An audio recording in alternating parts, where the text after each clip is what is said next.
Padre amado, te damos gracias en esta hermosa mañana. Te agradecemos por el don de la vida que nos das, Señor, para seguir subsistiendo en este mundo. Pero qué mejor hacerlo, Señor, conforme a tu voluntad. Agradeciéndote, Señor, porque en otro tiempo andábamos conforme a la corriente de este mundo, siguiendo nuestros deseos y haciendo la voluntad del diablo, Padre, pero en tu gracia y misericordia nos alcanzaste, nos salvaste, nos has santificado, Señor, y nos llevas de este camino con el fin de glorificarnos en aquel día, Padre. Esto es la gloriosa salvación, Señor, adquirida por medio de Cristo, en su sacrificio consumado, en su obra perfecta, Padre, que ahora ha sido aplicada a todos aquellos de la fe, Señor, aquellos de la familia de Dios, Padre. Rogamos para que este hermoso día, el día que celebramos en adoración a ti, Señor, toda la iglesia alrededor del mundo, Señor, se reúne para tributar alabanzas a ti, para encontrar regocijo en nuestra alma y deleite con la bendición de escuchar tu santo evangelio predicado en la iglesia, Señor. Que podamos tener un corazón dispuesto, Señor, un entendimiento correcto acerca de la reverencia que debemos mostrar hacia escuchar la palabra, que seamos un terreno donde la semilla cae en buena tierra y que pueda dar fruto, Señor, al 30, al 40 y al 100 por uno, Padre. Rogamos por los pecadores, Señor, por aquellos que todavía están fuera del redil, Señor, para que tu voz sea resonando en sus oídos, para que despierte, Señor, sus oídos espirituales y puedan escuchar tu santa palabra y el llamado al arrepentimiento y a la fe en Cristo. Ponemos, Señor, este tiempo de clase bíblica en tus manos, en el nombre de Jesucristo. Amén y amén.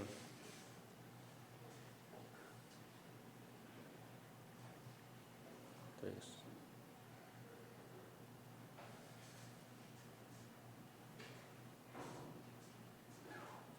así que, hermanos, mientras se acomodan, estamos en una serie titulada La oración intercesora. Anteriormente estuvimos estudiando el primer punto acerca de esta serie y en esta mañana vamos a continuar estudiando estos 5 aspectos importantes que tienen que ver con la oración intercesora. Creo que no lo mencioné la vez anterior, pero estos son, en primer lugar, el deber de la oración intercesora. En segundo lugar, los motivos de la oración intercesora. En tercer lugar, el contenido de la oración intercesora. En cuarto lugar, las características. Y finalmente veremos los efectos de la oración intercesora. En este domingo nos ocuparemos del segundo aspecto de la oración intercesora, que tiene que ver con el motivo o los motivos de la oración intercesora como un mandato que el Señor ha dado a la iglesia a fin de que podamos interceder unos por otros y sobrellevar las cargas los unos por otros. Para ver los motivos detrás de la oración intercesora, hoy vamos a dividirlo en 2 puntos a considerar. En primer lugar, el primer punto es la motivación suprema que debe incitar al cristiano hacia la oración por los demás en obediencia consagrada a Dios, quien nos ha llamado a hacerla, porque es Dios quien nos ha llamado en su palabra a hacerla. Y el segundo motivo puede descubrirse en la actitud del ministro fiel hacia su pueblo. Y finalmente concluiremos con algunas consideraciones importantes a tomar en cuenta para nuestra práctica personal. Así que veamos el primer aspecto que nos lleve a motivar a la oración intercesora en la iglesia del Señor. Dijimos que el primer aspecto es la motivación suprema que debe incitar al cristiano hacia la oración por los demás en obediencia consagrada a Dios, quien nos ha llamado a hacerla. Este estudio es de un libro que está enfocado más al aspecto del ministro o al pastor en la iglesia, como aquel que es llamado principalmente a interceder por la iglesia, por el rebaño del Señor a través de súplicas y oraciones. Pero mi deseo es también que podamos nosotros comprenderlo. O sea, también tiene que ver con la iglesia. La oración no solamente está supeditada a los pastores, sino todo cristiano ha sido llamado a orar, a interceder también por sus hermanos. Así que la aplicación va a ser, en primer lugar, para el ministro de Dios, el pastor, pero también como un deber para los cristianos. Por ejemplo, el apóstol Pablo, en su carta a los romanos, en el primer versículo, él inicia refiriéndose a sí mismo de la siguiente manera. Nos dice ahí Romanos capítulo 1, verso 1, Pablo se ve a sí mismo como siervo de Cristo. ¿Qué es un siervo sino un servidor de Cristo? Un esclavo por amor, aquel que ha perdido sus derechos y su voluntad para someterse al señorío de Cristo en su autoridad y en su guía divina. Pablo se veía a sí mismo entonces como ese siervo de Dios, siervo del Evangelio y siervo de Cristo Jesús. Ahí nos da que él pertenece a Cristo. Esa preposición de siervo de Cristo nos dice que Pablo pertenece a Cristo, al igual que todos los creyentes que han sido redimidos por Cristo ya no se pertenecen a sí mismos, ahora vienen a ser siervos de Cristo, le pertenecen a Cristo. Y él continúa mencionando en ese versículo, llamado a ser apóstol. Si Pablo es siervo de Cristo, si le pertenece a Cristo, significa que fue Cristo quien lo llamó al apostolado y no fue nombrado por ningún hombre. También continúa refiriéndose de sí mismo, apartado para el evangelio de Dios. En Romanos dice que él alaba al Señor porque se consideraba a sí mismo como el más insignificante de los hombres, como un abortivo, pero que la soberana gracia de Dios lo llamó a este ministerio de la predicación del evangelio a los gentiles. Por tanto, él se veía a sí mismo como alguien apartado para esta misión del evangelio, sobre todo a los gentiles. De esa manera Pablo se presenta en la carta a los romanos con estas credenciales que fueron recibidas de parte del Señor Jesucristo. Él ha sido llamado, por tanto, por Cristo y es ahora un siervo de Dios. No se pertenece ya a sí mismo, ha sido apartado y separado para el evangelio de Dios. Por lo tanto, su dedicación, su esmero, su tiempo se circunscribe a la predicación del evangelio. Él no participa, él no está diciendo con estas credenciales como que si fuera una profesión como ser médico o licenciado. Bueno, ahora se ha eliminado, ¿verdad? Esa palabra licenciado, ahora se llama más como ingeniero. Pero Pablo no está hablando de sus credenciales en el sentido como que si fuera una profesión o un trabajo en el sentido de profesión a ejercer. No tiene ninguna carrera ni está empleado en una tarea eclesiástica. Esto en el sentido de los hombres que han sido llamados al ministerio, aunque hacen una labor, hacen una tarea, un trabajo en el reino de Dios, ellos no se ven a sí mismos como ese empleado de la iglesia que realiza esas funciones y por las cuales tiene un salario, por decirlo así.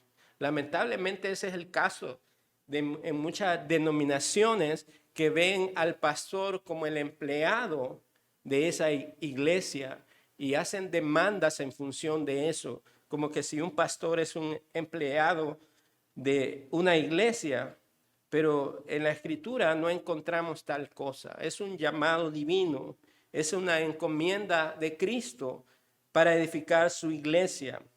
Así que Pablo no participa de una profesión, ni es empleado a una tarea eclesiástica. Él se veía a sí mismo como que Cristo se había apoderado por completo de él. Se consideraba a sí mismo un esclavo. De hecho, esa es la palabra original que después en las traducciones fue puesta como siervo. En realidad la palabra original es esclavo de Cristo. En el contexto de esclavitud se usaba mucho esa palabra. Ahora esclavos de un amo, de un señor, un embajador por obligación. Es un esclavo, un embajador por obligación, sino literalmente, sin duda alguna, en un sentido figurativo. Así que tras haberse presentado así en este primer versículo de la carta a los romanos, él se presenta como un siervo de Jesucristo y Pablo les asegura a la iglesia, a los romanos, su interés sincero por ellos. Una vez mostrando estas características como siervo de Dios, no como alguien que viene a enseñorearse de la iglesia de Cristo, entendiendo su llamado, él muestra un interés sincero por la iglesia. Y dice así en los versos 8 al 10 de la carta del capítulo 1 de los Romanos. Doy gracias a mi Dios por medio de Jesucristo, por todos vosotros, porque por todo el mundo se habla de vuestra fe.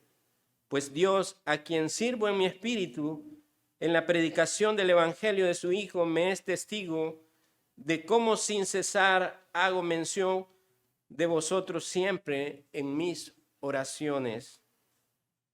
Luego de verse a sí mismo como ese siervo, como consagrado y apartado para esa labor, no se puede separar de esa labor el amor hacia la iglesia, hacia el rebaño que Cristo le ha entregado con el fin de que sea pastoreado y guiado.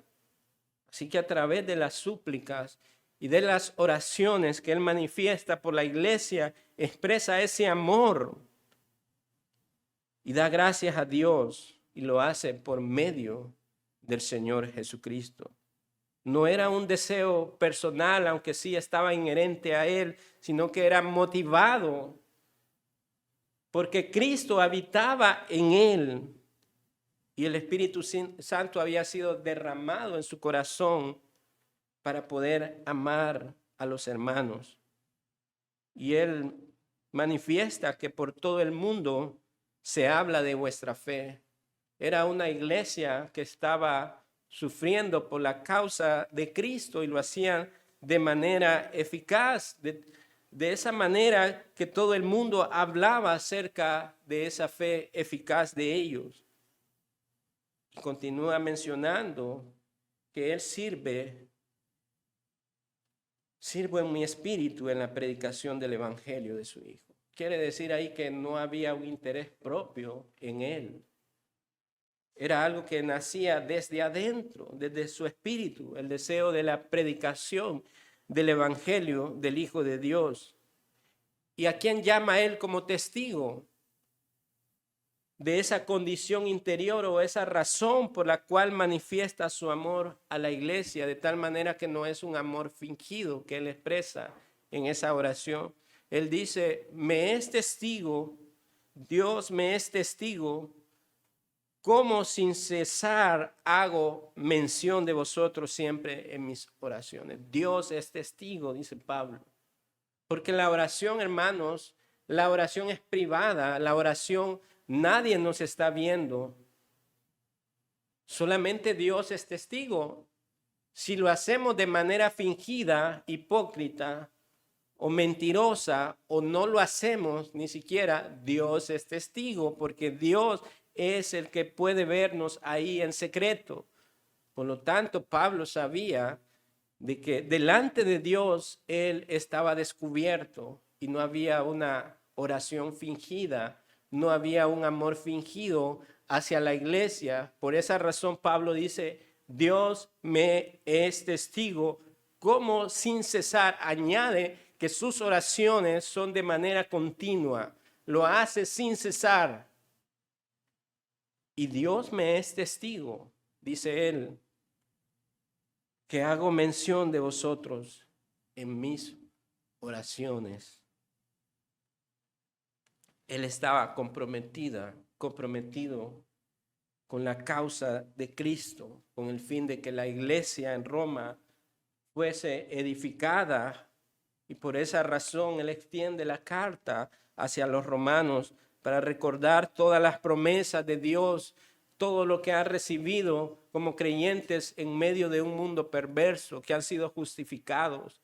La carta a los romanos tiene como ese estandarte la justificación por la fe. Así que es como si él no pudiera concebir el servir a Dios, sino también orar por los cristianos romanos. No se puede servir a Dios, hermanos. No podemos profesar servir a Dios y no estar orando por los demás hermanos. ¿Cómo podemos manifestar el amor de Dios si no oramos unos por otros? Y Pablo lo estaba haciendo de manera continua. Así que lo más básico sobre esta aseveración de su fidelidad en la oración por ellos es que él llama a Dios como testigo.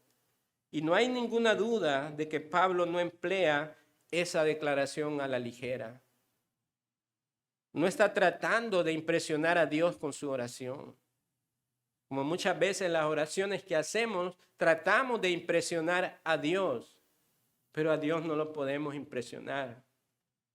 Por eso usa la expresión Dios me es testigo, porque Dios ve en mi interior, en mis oraciones, con qué intención o motivo estoy orando, clamando delante de Él. Luego, Él continúa diciendo, Dios me es testigo, que tan ciertamente como lo sirvo a Él en mi espíritu, en el evangelio de su Hijo, oro fiel y constantemente por ustedes. Si no fuera suficiente con emplear esa declaración, utiliza la expresión a quien sirvo en mi espíritu, refiriéndose a su sinceridad. Afirma que no hay farsa alguna en su ministerio.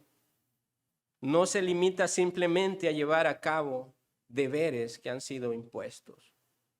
Porque dentro de la iglesia también quizás podamos ver los mandatos del Señor, nuestros deberes cristianos como simples deberes que cumplir, como una lista de supermercado en los cuales estamos poniendo checking, cumpliendo.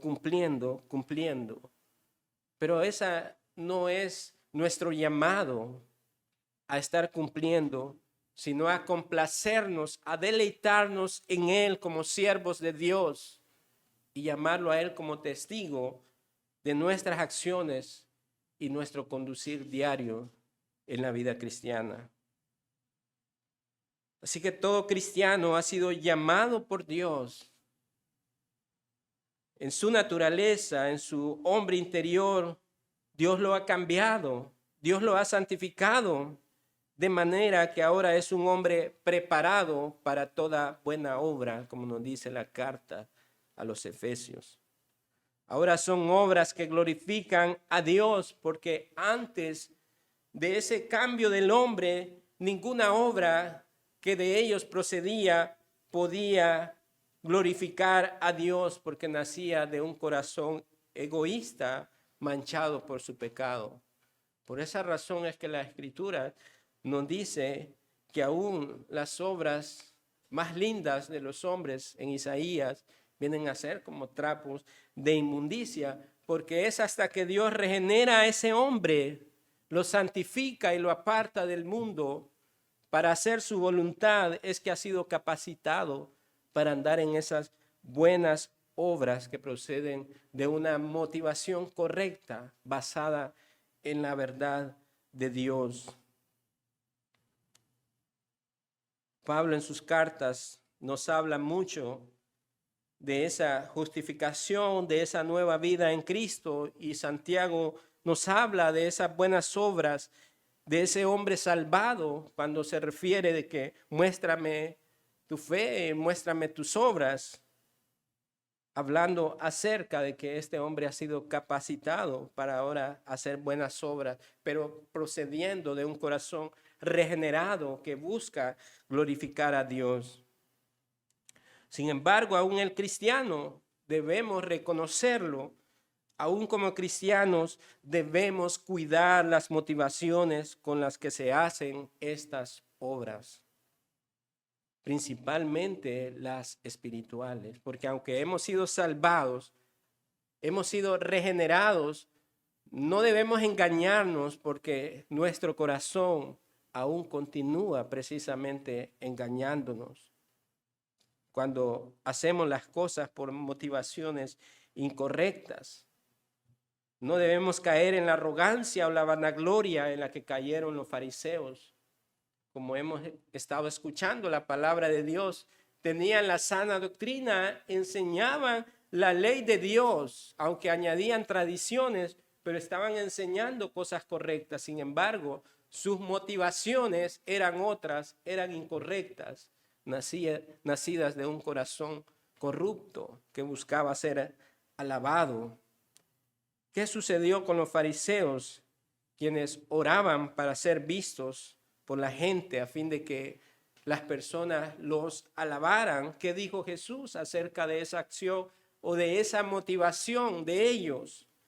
Pues les dijo que ya habían recibido su recompensa. ¿Cuál fue su recompensa? Bueno, ser alabado por los hombres.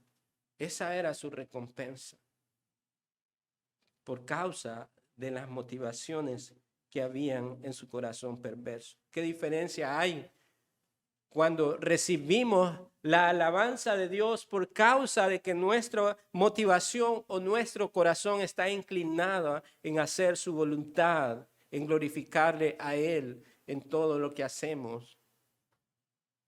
Nuestra motivación, por tanto, debe ser la correcta, aquella que está fundamentada en el carácter santo de Dios, en aquello que atribuye solo la gloria a Él, que procura que estas acciones sean dirigidas hacia Él y no hacia nosotros. Pablo había puesto por Dios como testigo de su motivación al hacer estas obras, en estas acciones de orar e interceder por la iglesia de Cristo. En la segunda epístola a los Corintios, el capítulo 4, el versículo 2 nos dice lo siguiente: renunciando a lo oculto y vergonzoso, no andando con astucia, ni adulterando la palabra de Dios, sino que mediante la manifestación de la verdad, nos recomendamos a la conciencia de todo hombre en la presencia de Dios. Qué extraordinaria verdad, qué extraordinario versículo de la palabra de Dios. Dice que debemos renunciar a todo lo oculto. ¿A dónde está todo lo oculto sino en lo interior nuestro? En aquellas cosas que la gente no ve. La gente puede ver la apariencia, lo externo de los hombres, pero no puede ver lo oculto, aquello que muchas veces es vergonzoso, que tiene que ver con motivaciones incorrectas. Y Pablo dice que no andemos con astucia. No andemos buscando un provecho personal en estas cosas, ni mucho menos nos atrevamos a adulterar, a cambiar la palabra de Dios para obtener un beneficio personal. Sino dice que debemos hacer este deber, nuestra labor como creyentes, mediante la manifestación de la verdad, viviendo en la verdad. Y debemos recomendarnos, escuche bien esto, recomendarnos a la conciencia de todo hombre, que todos los hombres puedan apreciar nuestro testimonio cristiano de una manera que agrade a Dios, que honre a Dios, que este hombre promueve la gloria de Dios y no la gloria de él. Nos recomendamos a la conciencia de todo hombre en la presencia de Dios. Note que todos estos pasajes tienen que ver con nuestra realidad interna, porque cuán atroz sería el pecado de Pablo si hubiera hecho falsamente una afirmación sobre sus oraciones por ellos. O sea, que si todo lo que él decía fuera falso, qué terrible hubiese sido.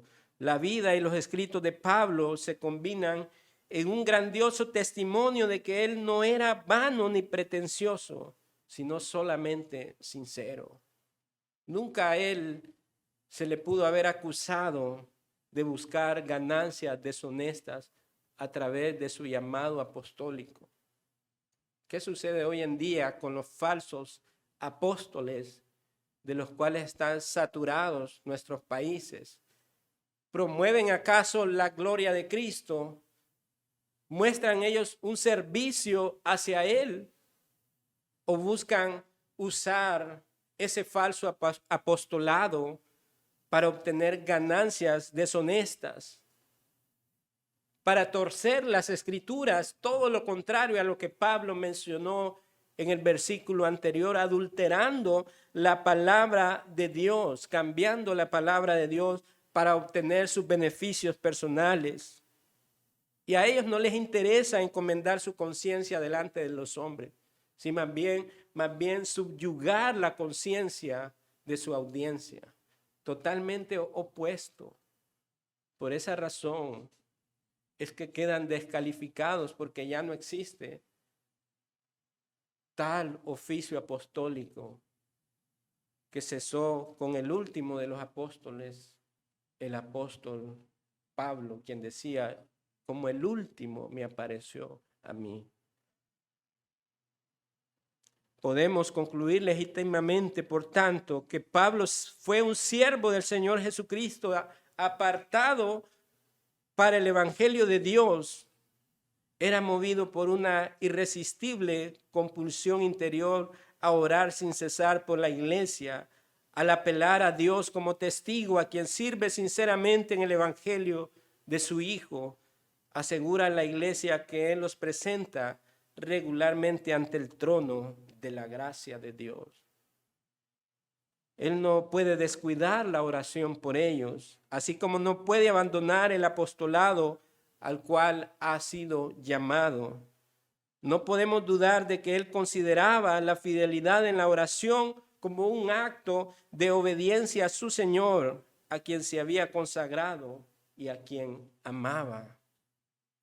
¿Qué ocurre con nosotros, hermanos? ¿Acaso nos conducimos de modo similar en nuestro oficio? ¿O aspiramos a tal conducta de manera irreprensible cuando entremos en el oficio sagrado en algún momento futuro, si Dios llama y levanta hombres al ministerio? No quiera Dios que se piense en el oficio del ministro en términos profesionales, es decir, en el sentido de que es simplemente una tarea que realizar, una tarea por cumplir, siendo juzgado su aptitud y su éxito en esa tarea según alguna norma externa, o sea, un aparente éxito externo. Esa no es la manera en que Dios califica a los hombres. Esta labor no debe ser realizada, por tanto, por motivos incorrectos, equivocados. Ni un pastor debe cumplirlo simplemente porque sienta que es como responder a un trabajo o para no ser juzgado por dicho deber. Esa sería una motivación incorrecta en cuanto al hombre de Dios. De igual manera, cada cristiano debe cuidar sus motivaciones al orar por otros. No debe motivar los deseos egoístas o corazón pecaminoso en ellos, incluso al orar por otros. He escuchado a personas que oran de manera intensa para que alguien se muera. Yo he escuchado esas cosas. Personas que desean que un familiar muera.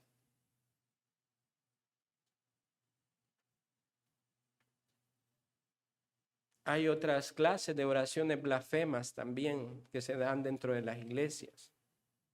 Y precisamente orar por alguien con la intención de que le suceda algo malo, ya es culpable de quebrantar el mandamiento, que dice: no matarás.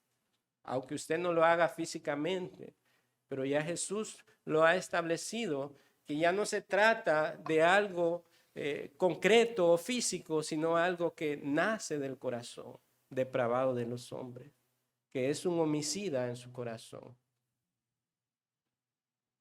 Otros hacen oraciones blasfemas dentro de las iglesias, dentro de los púlpitos de iglesias liberales, escuchan oraciones decretando juicio hacia aquellos que ellos consideran sus enemigos. Esas oraciones las hemos escuchado en iglesias apóstatas, liberales, decretando juicio sobre sus enemigos. Más que te ha llamado la Escritura el Señor Jesucristo en su evangelio, sino que cuando seáis perseguidos, no debemos devolver mal por mal, que debemos orar por nuestros enemigos, y que si tu enemigo te pide una capa, dásela, porque haciendo el bien vencemos el mal. Pero vemos el contraste de una falsa iglesia o de corazones que se dicen ser cristianos y que son motivados a elevar oraciones con deseos pecaminosos, con deseos homicidas. También recuerdo que hace unos años el caso, cosas que de primera mano yo las supe. Un empresario en cierta ciudad tenía varios negocios, se había extendido su marca, pero él pagaba a un grupo de mujeres para que día tras día se reunieran a orar en un edificio de su empresa. Él pagaba a oradoras para que oraran, para que su empresa creciera y le fuera bien y que fuera librado de robos y todo ese tipo de cosas. Entonces vemos en dos perspectivas, tanto en este empresario que después se proclamó pastor y puso una iglesia en un edificio de él, casi así como otra empresa más, pero estaba pagando a mujeres para que oraran día tras día, usando la oración con motivos egoístas y personales, terrenales, materiales. Nos damos cuenta entonces cómo nuestras oraciones pueden ser hechas de manera blasfemas, corruptas. ¿Y cómo cree que Dios escuchará ese tipo de oración? Es terrible, hermanos, lo que la gente hace con la oración. Y en un tiempo quizás nosotros hacíamos ese tipo de oraciones. Pero a Dios gracias que nos rescató y nos dio entendimiento ahora para conocer las Escrituras y orar conforme a su voluntad revelada. Por eso la importancia de estudiar las Escrituras, para conocer la voluntad de Dios y orar conforme a las Escrituras. Pablo continúa diciendo al respecto, nuestro deber no es predicarnos a nosotros mismos, sino a Cristo Jesús como Señor y a nosotros como siervos vuestros por amor de Jesús. Así como hemos sido aprobados por Dios para que se nos confiara el Evangelio, así hablamos, no como agradando a los hombres, sino a Dios que examina los corazones, nos dice la carta 2 de Corintios, capítulo 4, verso 5. Una vez más, el énfasis es que Dios sea glorificado. Dios es el que examina nuestros corazones y nuestras motivaciones. Por tanto, lo que los hombres deben de ver de nosotros es ser servidores o esclavos de Dios por amor. Esa es la verdadera motivación que debe gobernar en nuestro corazón. La obediencia a Dios a realizar los deberes del oficio del ministro es la consideración más fundamental que debería moverlo a la oración por su rebaño. Entonces hemos visto el primer aspecto de los motivos de una oración intercesora, que fue la motivación suprema que debe incitar al cristiano hacia la oración por los demás en obediencia consagrada a Dios que nos ha llamado a hacerla. En segundo lugar, el segundo aspecto de los motivos de la oración intercesora puede descubrirse en la actitud del ministro fiel hacia su pueblo. En esa primera parte tenía que ver más con el Señor, ¿verdad? Como testigo de nuestras motivaciones. Ahora la actitud del ministro fiel hacia el pueblo. Y como les mencioné, en primer lugar, es responsabilidad del pastor de cuidar a su rebaño, pero no significa que el resto de la iglesia pueda aislarse de esta tarea de interceder por otros. El pastor no ha de ser un asalariado a quien no le interesa el bienestar del rebaño. Nunca debe olvidar el espíritu del buen pastor que pone su vida por las ovejas. Ese es el ejemplo a emular del Señor Jesucristo como el buen pastor o el príncipe de los pastores que dio su vida por sus ovejas. Debe identificarse él mismo con las ovejas, ya que Cristo hizo eso en su humillación y muerte. Su suerte debe ser la de él, la de Cristo, estar dispuesto a pagar ese precio. Que no se atreva a ser como el asalariado que en medio del peligro huye, que busca solamente su bienestar personal y no importan los demás. Estos asalariados, cuando hay peligro, son los primeros que huyen o abandonan el barco. Y dejan desatendidas a las ovejas, dispersas a las ovejas. Si al ministro del Evangelio le preocupan los pecados de su congregación, si es sensible a sus necesidades espirituales, si los ama, sin duda alguna será movido a orar por ellos. Consideremos cómo Moisés se identificaba con Israel. Tras la destrucción del becerro de oro, el pueblo se rebeló en gran idolatría. Moisés se indignó ante tal acción o ofensa delante de Dios, pero no rechazó al pueblo. Estaba ligado su corazón y estaba dispuesto a sufrir las consecuencias con su pueblo. Eso refleja el carácter pastoral de ese hombre. Entonces Moisés vino delante del Señor y oró de manera suplicante: ¡ay! Este pueblo ha cometido un gran pecado. Se ha hecho un Dios de oro, pero ahora, si es tu voluntad, perdona su pecado, y si no, bórrame del libro que has escrito. Él estaba dispuesto a pagar las consecuencias, no abandonó el barco. Que sufran las consecuencias ellos, si ellos fueron los que desobedecieron y quebrantaron el mandamiento adorando a dioses falsos. No, su amor hacia ellos, hacia el pueblo de Dios, le hizo suplicar de esta manera por los pecados, intercediendo por los pecados del pueblo. De igual manera, todo cristiano debe estar motivado por el amor, por el deseo de que sus hermanos progresen en su vida espiritual. Y cuando estos caen en situaciones de pecado, debemos dolernos juntamente con ellos, como si fuéramos nosotros mismos los que estuviéramos en esa situación. Sentir dolor y aflicción con nuestros hermanos. Entonces veremos cómo la intención de nuestras oraciones se ven intensificadas. Se convierten en oraciones suplicantes, llenas de amor y un deseo porque nuestro hermano sea restaurado, sea levantado y vuelto de nuevo a andar por el camino. De esa manera nos ocupamos del cuidado de los hermanos. Este involucramiento real que comienza con la oración, amando a nuestro hermano, amando a nuestros hermanos en la oración, parte de un corazón redimido, que no es fingido, y también nos permite que vayamos más allá.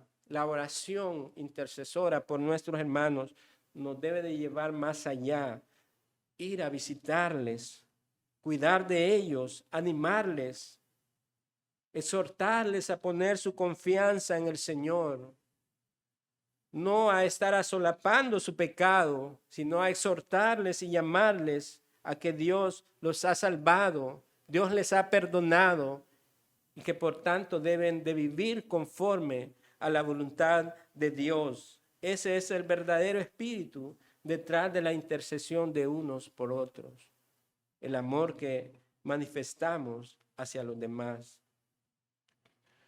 En otra ocasión, cuando el juicio de Dios era inminente para el pueblo de Israel, Moisés y Aarón estaban tan interesados en el bienestar de la congregación que detectamos una nota casi de indignación.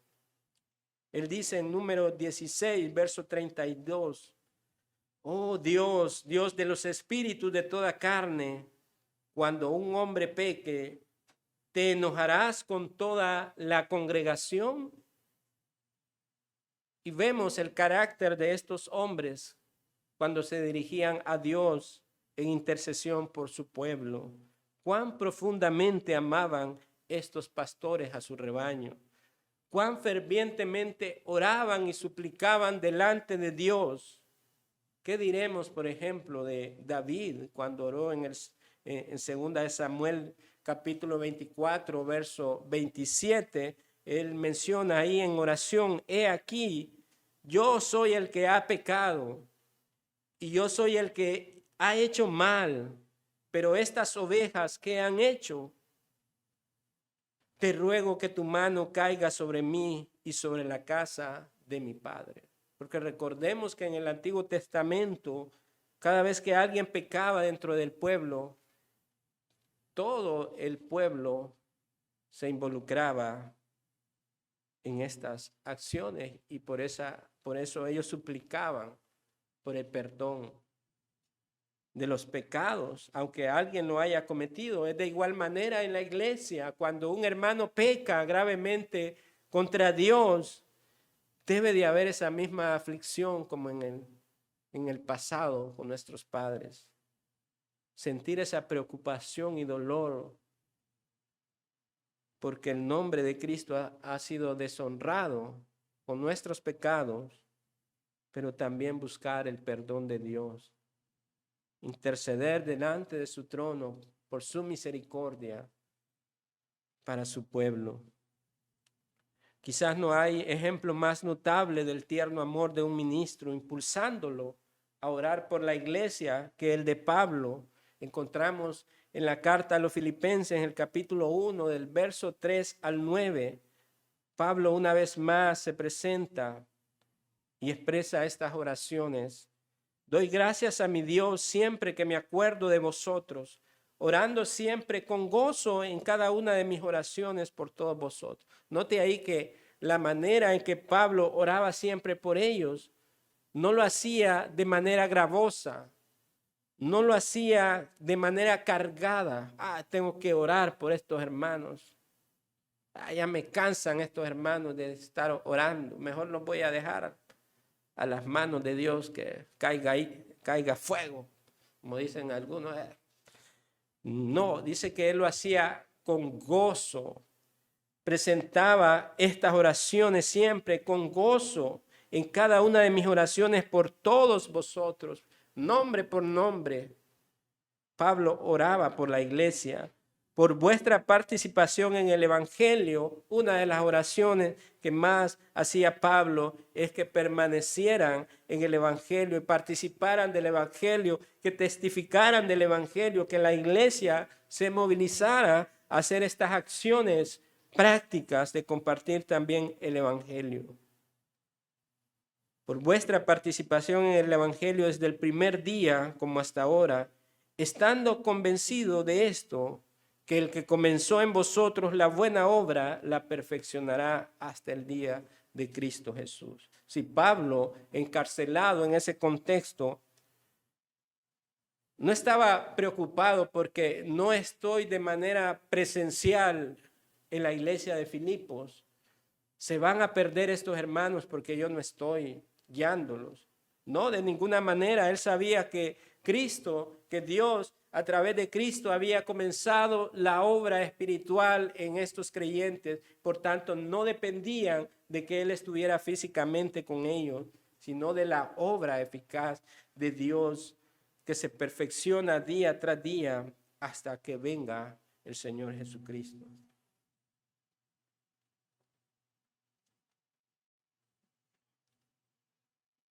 La pregunta es, hermanos, ¿se acuerda usted de sus hermanos entre semana cada día? ¿Piensa en sus hermanos durante la semana? ¿O solamente los vuelve a recordar cuando viene el domingo a la iglesia? ¿Se ha estado tan ocupado entre semana en las cosas cotidianas de la vida, en los labores de trabajo, en el quehacer diario con los niños y la familia, que podemos llegar a no recordar a nuestros hermanos en la semana y no estar orando por ellos? Qué triste, hermanos, es que un cristiano se desconecte entre semana de su verdadera comunidad, de su verdadera familia de la fe, por las ocupaciones de entre semana, no recordar a sus hermanos, no pensar en sus hermanos, no orar por sus hermanos. Alguien así, hermanos, ve un cristianismo de cumplir simplemente como esa lista de supermercado. No ve el gran propósito de participar de la comunión, del amor que Dios ha derramado en nuestros corazones por el Espíritu que nos fue dado. No ve la razón por la que fue sacado del mundo para ser trasladado al reino de Cristo. Yo recuerdo de un pastor español que tenía como costumbre de orar por la familia de su iglesia, una bonita práctica. Él, cuando iban a comer, se sentaban a la mesa y había ahí algo donde contenían rollitos de papel y ahí estaban escritos nombres individuales de familias, y ponía a sus hijos a sacar un papelito y de ahí luego, de tal manera que estaban orando.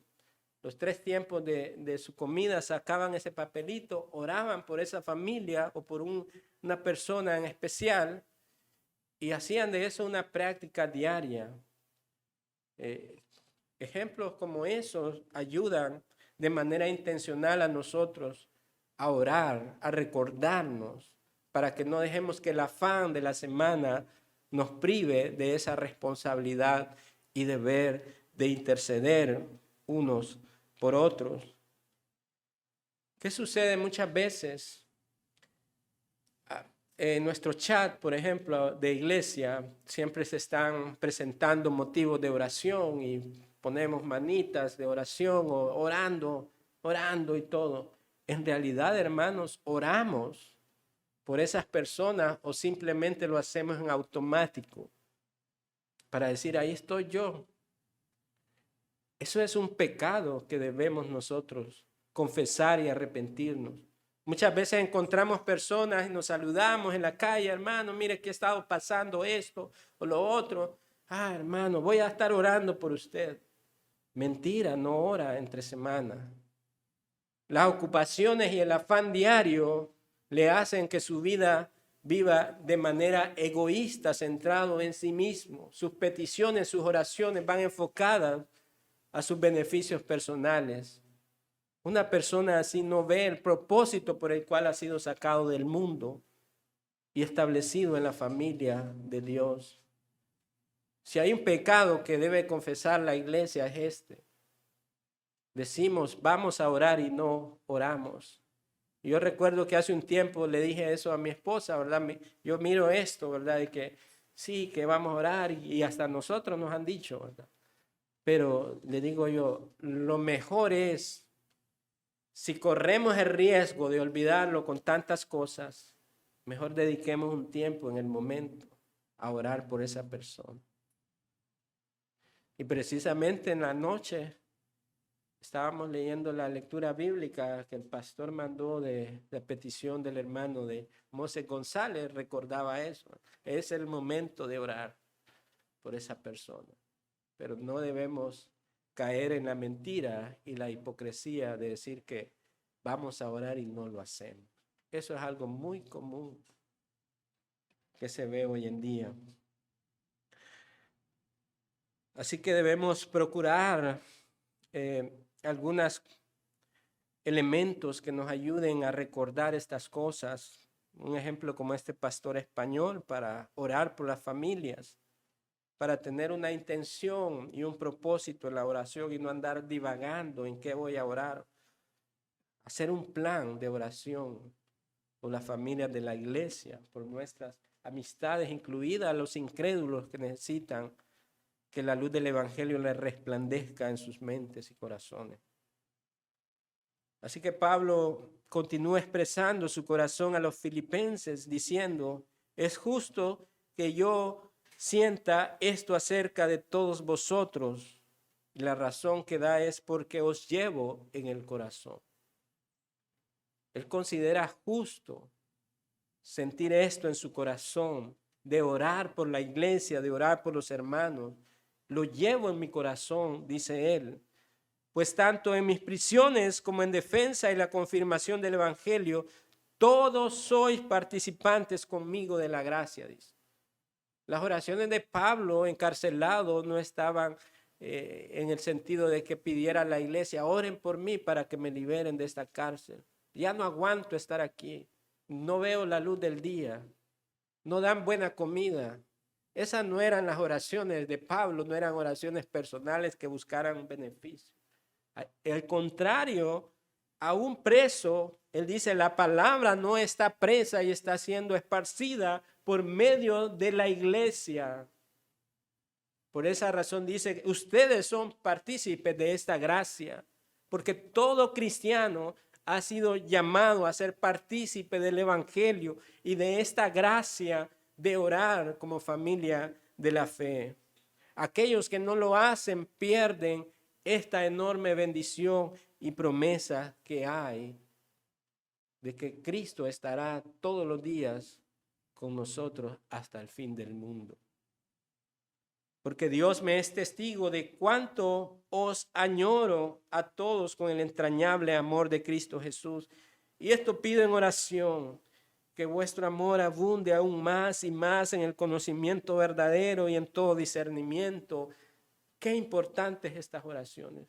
Si hay algo que falta en la iglesia de hoy en día es amor, como el llamado en Apocalipsis que Dios hace a la iglesia de Éfeso. Has perdido tu primer amor.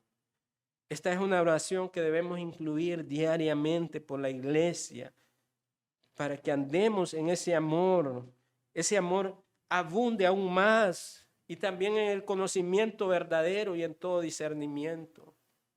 Porque al final las expresiones de nuestra vida son el resultado de esa falta de amor o ese amor que hay de manera intensa en nosotros. Porque a veces queremos que la gente hiciera las cosas. El problema es que no tiene amor. No está andando en ese amor. No está andando en ese conocimiento verdadero. Necesitamos hacer esas oraciones. Así que él se goza por su participación en el evangelio, los tiene en su corazón debido a su lealtad en el pasado, los anhela con una compasión como la de Cristo, apelando a Dios como testigo. Después de esta expresión de afecto tierna y conmovedora dice, y esto pido en oración. Estas son las oraciones que yo presento delante de Dios. Y ya para finalizar, quisiera dejarle con algunas consideraciones a tomar en cuenta de este estudio de la motivación en la oración intercesora. Dijimos en primer lugar que Dios debe ser el testigo de nuestra motivación. Dios es el que ve nuestra motivación. pero también la motivación que tenemos hacia el pueblo de Dios, hacia la comunidad de fe. ¿Cuál es nuestra motivación? Entonces veamos algunas consideraciones a tomar en cuenta de este estudio. En primer lugar, debe de haber un arrepentimiento sobre este tema, por no vivir de acuerdo a este llamado, a este mandato cristiano de interceder por nuestros hermanos, por vivir de maneras egoístas, enfocados en nosotros mismos. El arrepentimiento implica entonces un cambio de dirección, por tanto debemos hacer lo opuesto a ser egoístas, buscar el bien de los demás, mostrando ese amor hacia nuestros hermanos. El arrepentimiento implica un cambio de dirección. No es una simple oración de Señor, me arrepiento, pero continúo mostrándome de igual manera. Es hacer lo opuesto de ser egoístas y practicar esas buenas obras por las cuales Dios nos ha destinado que andemos por ellas. En segundo lugar, defina un tiempo durante el día en el cual pueda dedicarse a la oración por una necesidad de algún hermano en especial o una familia, y así día tras día pueda abarcar con las oraciones a más familias de la fe. Establezca un plan para esto. En tercer lugar, pida al Señor que le ayude a desarrollar un amor creciente por sus hermanos. Si tiene falta de amor, pida al Señor que Él le dará de manera abundante, así como da la sabiduría sin reproche alguno. También en Romanos nos dice que Él ha derramado de manera abundante su amor en nosotros por el Espíritu de la promesa. Por el mundo incrédulo, para que pueda compartir de la fe con otros. Esta intercesión debe de incluir el mundo incrédulo, orar por aquellos que no le conocen y compartir nuestra fe con ellos. En cuarto lugar, ore para que a través de la oración intercesora el Espíritu Santo le guíe también a oportunidades de servicio a sus hermanos. Porque Pablo decía, siervo de Cristo, ya no me pertenezco yo, no vivo para mí, vivo para la gloria de Dios como un servidor fiel. Comience a orar en ese sentido para que Dios le permita oportunidades de servicio hacia los demás. Y por último, ore para que sus motivaciones sean las correctas, que éstas traigan la gloria a Dios solamente y no la nuestra. Oremos, hermanos, en esta mañana.